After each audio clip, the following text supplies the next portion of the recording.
시청자 여러분 안녕하십니까? 블록투나잇의 권성입니다. 첫 번째 소식입니다. 이더스캔에서 익명의 한 유저가 신종 코로나 바이러스로 사망한 중국 의사 리원양을 기리는 비석을 만들었습니다. 지난 7일 한 유저가 이더리움 블록 높이 943만 2824번째에서 리원양의 추모비를 만들었는데요. 이더리움 블록체인 익스플로러 이더스캔에서 확인한 결과 그는 컨트랙트 소스 코드로 RIP, 레스트 인 피스라는 문구와 함께 리원양이 생전에 코로나 바이러스 확산을 막기 위해 노력한 내용을 기록해놨습니다. 리원양은 신종 코로나 바이러스를 처음 알린 의사입니다. 그는 지난해 12월 30일 사스 확진 환자 7명이 발생했다는 병원 문서를 입수해 이를 동료들에게 알렸습니다. 이 사실이 알려지자 중국 공안은 사회 질서를 해쳤다는 이유로 리원양을 처벌했습니다. 풀려난 그는 보호 장비 없이 환자들을 돌봤고 결국 감염돼 사망한 것으로 알려졌습니다.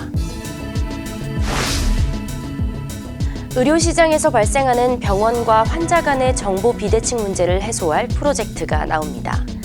블록체인 기반의 의료 서비스 플랫폼 메디뷰는 블록체인 기술로 정확한 정보를 제공하는 의료 미용 서비스 플랫폼을 선보인다고 지난 6일 밝혔는데요. 메디뷰는 이 플랫폼으로 정보 불균형 문제를 해결하고 의료 시장의 선순환 구조를 만든다는 계획입니다. 블록체인을 활용하면 스마트 컨트랙트로 수집된 빅데이터를 분석해 사용자에게 맞춤 매칭 시스템을 제공할 수 있습니다. 이는 참여자 간 높은 신뢰도 체계 구축으로 이어져 서비스의 질을 극대화할 수 있다는 장점이 있습니다. 메디뷰는 사용자에게는 병원 정보와 의료 서비스 등 다양한 혜택을 주고 병원에는 글로벌 시장 진출의 기회, 의료 에이전시에는 체계적인 고객 관리 시스템을 제공하겠다는 방침입니다. 저스틴선 트론 창업자가 투자의 귀재로 불리는 워런 버핏과 저녁 식사를 했습니다. 저스틴선 CEO는 지난 7일 트위터를 통해 지난달 워런 버핏 버크셔 해서웨이 회장과 저녁 식사를 하고 암호화폐 관련 대화를 나눴다고 알렸는데요. 저스틴은 버핏이 블록체인의 잠재력을 인정했다며 그의 포트폴리오에 추가된 회사들은 모두 블록체인을 연구하고 있다고 밝혔습니다. 이어 그의 지혜와 통찰력에 감탄하고 감사했다며 트론 생태계를 개선하고 블록체인 생태계 발전을 위한 그의 조언을 따를 것이라고 전했습니다. 앞서 저스틴선은 지난해 6월 이베이의 경매에서 버핏과의 식사를 낙찰받았으나 건강 이상으로 연기한 바 있습니다. 사전자 기록 등위작, 사기 등의 혐의로 기소된 송치영 두나무 이장과 암호화폐 거래소 업비트의 운영진에 대해 1심 무죄 판결이 나자 지난 6일 검찰이 항소했습니다. 앞서 서울 남부지법 형사 12부는 송치영 의장과 재무이사 남씨, 퀀트 팀장 김씨 등 3명에게 무죄를 선고했습니다. 검찰은 이들이 가장매매로 형성된 가격으로 고객을 유도하고 약 1,500억 원의 이득을 취한 혐의로 2018년 12월 기소했습니다. 그러나 재판부는 검찰이 제시한 증거만으로 업비트가 새로운 계정의 자산을 예치했다고 인정하기 어렵다며 업비트가 보유하지 않은 가상화폐로 거래를 벌였다고 보기는 어렵다고 판단했습니다.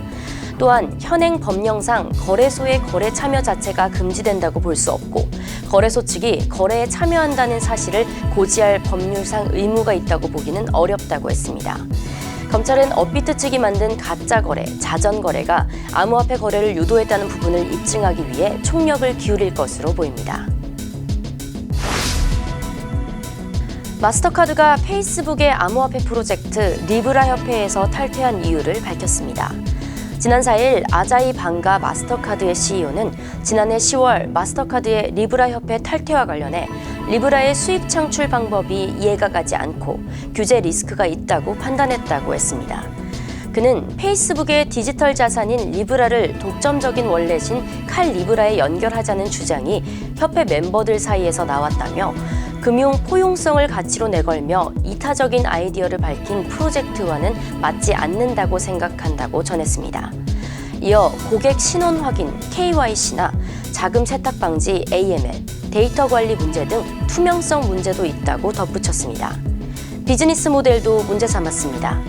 아자이 방가 CEO는 리브라 협회는 사용자들로부터 수익을 올릴 방법을 정확히 제시하지 못했다며 수익 창출 방법이 이해가 되지 않는다면 그 수익은 뭔가 우리 마음에 들지 않는 방식으로 창출되고 있는 것이라고 지적했습니다. 블록 투나잇을 마칩니다.